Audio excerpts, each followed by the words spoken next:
महाविकास आघाडी सरकारच्या निर्णयानंतर आता पुन्हा एकदा जी कॅबिनेट शिंदे सरकारची झाली, या कॅबिनेटमध्ये औरंगाबाद तसंच उस्मानाबाद यांच्या नामांतराचा प्रस्ताव जो आहे तो मंजूर करून केंद्राकडे पाठवण्यात आला है। याविषयी बोलण्यासाठी आपल्यासोबत समाजवादी पार्टीचे आमदार अबू आझमी आहेत। सर, किस प्रकार से देखते हो, क्योंकि महाविकास आघाड़ी ने ये फैसला लिया था, उसके बाद कहा गया था कि वो सरकार अल्पमत में थी तो उनके द्वारा इस फैसला नहीं लिया जा सकता।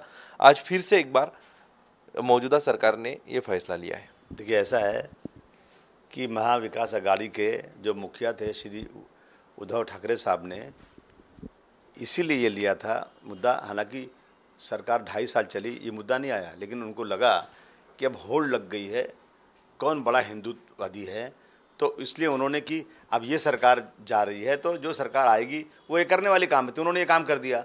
मैं समझता हूँ नफ़रत के पुजारी हैं लोग, देश को बर्बादी के कगार पर खड़ा कर देना चाहते हैं। सिर्फ हिंदू और मुस्लिम, क्या मतलब इसका होता है। मैंने कहा था कि उद्धव जी, या मैं फिर कहता हूँ इनसे, फडणवीस साहब से और हमारे जो एकनाथ शिंदे साहब से, सब बहुत जगहें खाली पड़ी हैं, ज़मीनें खाली पड़ी हैं, नया शहर बना दीजिए और नाम रख दीजिए जो चाहे रख दीजिए, लेकिन एक मैसेज देना है कि कोई मुस्लिम नाम यहाँ चलेगा नहीं। देखिए, औरंगज़ेब रहमतुल्लाह अलैह की हिस्ट्री को बिगाड़ के पेश किया जा रहा है, और आज 70 साल 80 साल तो हो गया देश को आज़ाद होकर के, इतने साल अंग्रेज़ों की हुकूमत रही और ये नाम रहा, लेकिन आप इस नाम को निकाल करके मैसेज देना चाहते हो कि हम वोटों को पोलराइज़ करेंगे। अभी मैं आपको और दूसरी बात बताऊं, लुलु एक बहुत बड़ी मॉल खुली हुई है लखनऊ के अंदर। लुलु ने मॉल खोला और उसके अंदर नमाज का बंदोबस्त है। नमाज का एक टाइम फिक्स होता है, अगर 1:30 बजे नमाज़ पढ़ना है तो 1:30 बजे नमाज़ नहीं पढ़ेंगे तो नमाज का जो पढ़ने का तरीक़ा है, जो ऊपर अल्लाह ने फरमाया है, वो नमाज असली नहीं होती है जो बाद में पढ़ी जाती है। तो इसलिए हर दुबई में जाएंगे, सऊदी में जाएंगे, हर मॉल में नमाज का बंदोबस्त है नमाज़ पढ़ने के लिए।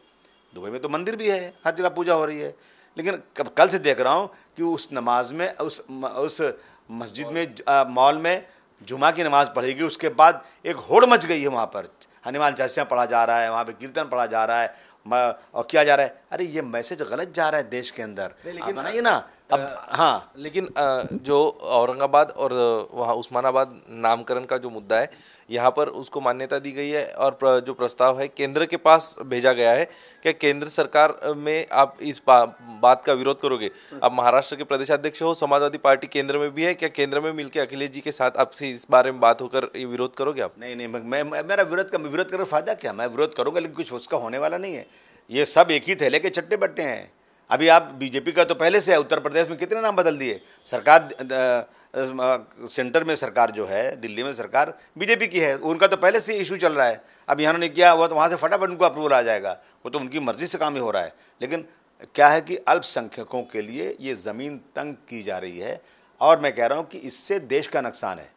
देश में अगरचे 20% लोगों के साथ अन्याय होगा, हर जगह ये किया जाएगा, नमाज़ पढ़ने की जगह पर नहीं दी जाएगी उनको, उनके मस्जिदों के सामने कीर्तन पढ़ा जाएगा, मस्जिदों के सामने चालीसवां पढ़ा जाएगा, मस्जिदों से जो लाउड स्पीकर उतारा जाएगा, नाम बदली किए जाएंगे। मैं समझता हूँ इससे क्या ना बेचैनी पैदा होती है और लोगों में अविश्वास ख़त्म हो जाता है। देश तरक्की के बदला देश जो है पीछे जाता है, वो नहीं होना चाहिए। अगर नाम बदली करने से देश की तरक्की होती है, डेवलपमेंट होता है, लोगों को नौकरी मिलती है, भूख खत्म होती है, सस्ताई होती है, तो सब नाम बदल दो मुसलमानों के। लेकिन ये सिर्फ ढोंग है और जनता को बेवकूफ़ बनाना। मैं भारतवर्ष की जनता से कहना चाहता हूँ, ये बर्बादी के कगार पर देश को खड़ा कर देंगे, हिंदू मुस्लिम की एकता को ख़त्म कर देना चाहते हैं। लेकिन क्या आपके द्वारा औरंगाबाद का नाम जो बदला जा रहा है, उसके साथ उस्मानाबाद का भी बदला जा रहा है, आपके द्वारा कोई मुख्यमंत्री को मिलकर, अभी मौजूदा मुख्यमंत्री है, इसके पहले भी जो मुख्यमंत्री है उनसे मिलकर, या जो कोई आपकी समविचारी पार्टी है, फिर कांग्रेस है, राष्ट्रवादी है, उनसे मिलकर इस बारे में, इस पर कोई हल निकाला जाए, बातचीत हुई थी क्या? नहीं, मेरी बातचीत तो हुई थी उस दिन।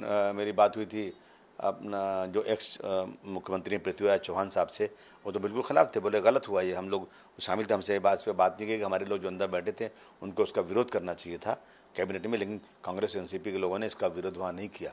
मैं बात तो ज़रूर करूँगा, लेकिन बात का कोई हल नहीं निकलेगा। मुझे मालूम है कि मेरी सारी बातें, या जो लोग भी हैं जो उनकी बातें पूरी की पूरी नष्ट हो जाएंगी। अगर कांग्रेस और एनसीपी आज विरोध भी करती है तो हम पूछेंगे उनसे कि जिस दिन उद्धव जी ने लाया था कैबिनेट में, आपने उस दिन क्यों नहीं विरोध किया?